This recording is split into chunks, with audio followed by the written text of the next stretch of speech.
প্রিয় দর্শক শ্রোতা, নতুন আরেকটি নিউজে আপনাদেরকে স্বাগতম। এবার শাকিব খান আলটিমেটাম দিলেন শেখ হাসিনাকে। শেখ হাসিনাকে এবার পদত্যাগ করতে হবে, তার গদি ছাড়তে হবে, এটাই জানিয়েছেন শেখ হাসিনাকে। শাকিব খান আরও বলেছেন যে আমরা রাস্তা থেকে উঠে আসিনি যে আপনি হুকুম দিবেন আর পুলিশ আমাদেরকে গুলি করবে। কত মায়ের কোল খালি করে দিচ্ছে পুলিশ গুলি করে। সেই শেখ হাসিনার একটি কথাতে আজ বাংলাদেশ উতাল পাতাল। সেই রাজাকার বলাতেই বাংলাদেশ আজ কতবারই রণক্ষেত্রে পরিণত হয়েছে। কত মায়ের কোল খালি করে দিচ্ছে পুলিশ, কত বোনের ইজ্জত হারাতে হচ্ছে।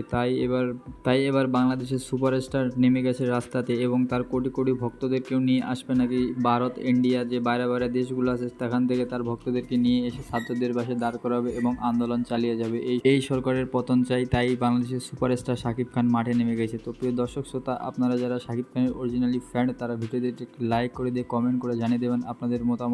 বাংলাদেশের সুপারস্টার শাকিব খান কতবারই একজন মহান ব্যক্তি, যে বাংলাদেশ ছাত্রদের পাশে দাঁড়িয়েছে এবং কি নিজে আন্দোলন করতেছে মাঠে নেমে। তো প্রিয় দর্শক, শাকিব খান কি পারবে বাংলাদেশের বিজয় আনতে? ধন্যবাদ।